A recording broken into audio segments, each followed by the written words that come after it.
आहात, यंदाचं 14वं वर्ष आहे.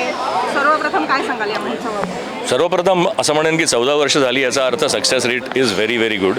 आणि ज्या पद्धतीने चित्रपटाची सिलेक्शन्स तुम्ही करताय ना, इट्स अ व्हेरी नाईस वे. आणि चांगले चित्रपट सगळ्यांना मिळत आहेत बघायला आणि गोव्यासारख्या निसर्गरम्य वातावरणामध्ये यायला मिळत आहे. So people are in general very happy आणि याचं कोऑर्डिनेशन खूप छान आहे. तर हा festival is going to make another 25 years. So I am very happy आणि it's always a pleasure to come here.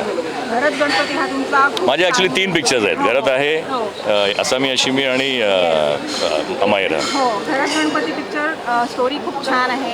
खूप छान. कौटुंबिक एकोप्याची स्टोरी आहे. सो एकूणच काय सांगाल हा चित्रपट आणि त्यासोबत अजून 2 चित्रपट तुमचे या चित्रपट महोत्सवासाठी सिलेक्ट झालेले आहेत. तर कसं वाटतंय, काय प्रतिक्रिया? अशी घरात गणपतीला ऑलरेडी पब्लिकने सांगितलेलं आहे की इट इज व्हेरी गुड. हे साहेब प्रोड्युसर डिरेक्टर आणि Bhushan. So the public has already endorsed it. तेव्हा हा एक घरोब्याचा चित्रपट आहे, फॅमिलीजचा चित्रपट आहे आणि मला वाटतं सगळ्या फॅमिलीजनी महाराष्ट्रातल्या ऑलरेडी तो पाहिला आहे. ॲमेझॉनवर तो आता जोरात चालू आहे.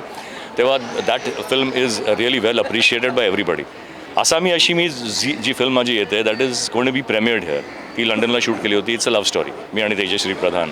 आणि अमायरा जो आहे तो सुभाष घईंचा चित्रपट आहे जो रिलीज झाला पण छोट्या प्रमाणात झाला. आता तो they will release it hopefully. आणि it's again a very nice with Pooja Sawant, मी आणि राजेश्वरी सचदेवा.